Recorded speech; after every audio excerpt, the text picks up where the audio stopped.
This is The Scoop for Thursday. I'm Lisa Marzilli with the WMNF News headlines. Around 100 Florida State University students marched from campus to the state capitol yesterday with a message to lawmakers: strengthen gun laws.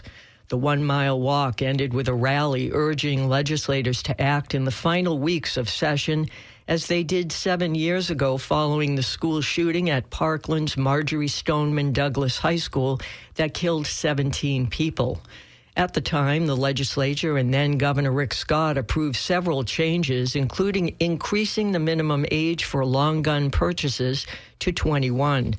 FSU junior Logan Rubenstein is from Parkland.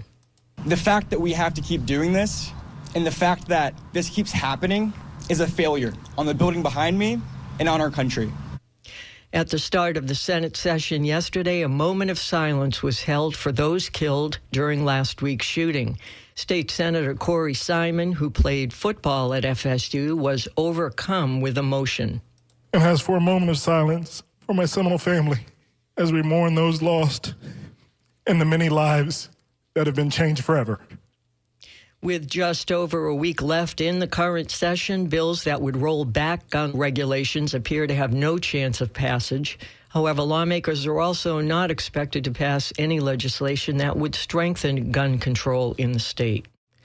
A bill that would have certain Florida public school students watch controversial human development videos passed the House yesterday.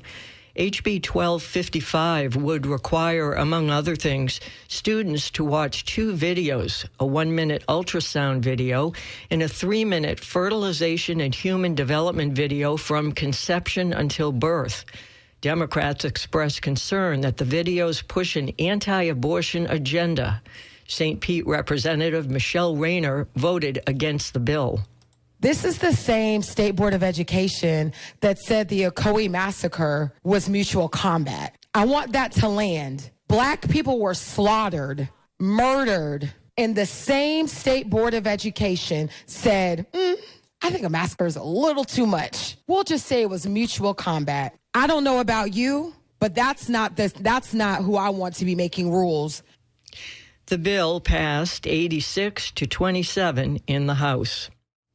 The Florida Senate voted to remove a portion of a bill allowing the Department of Transportation to increase the speed limit on interstates and other highways.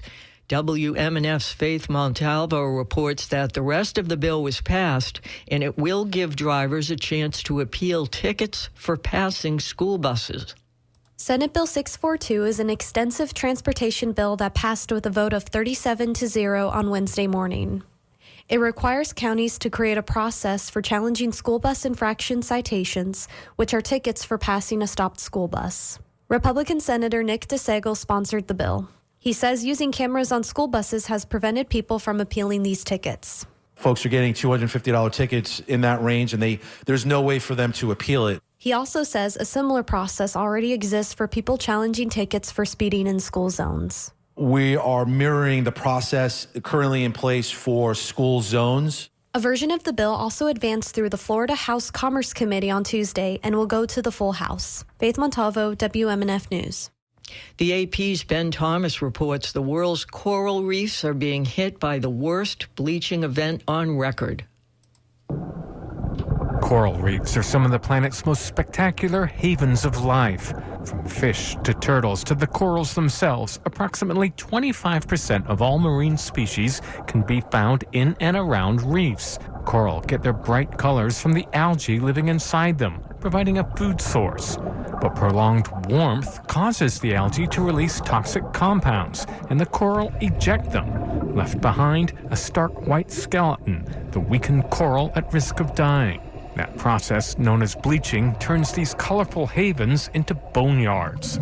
Now, scientists report 84% of the world's coral reefs are being hit by bleaching, the most intense event of its kind in recorded history. I'm Ben Thomas.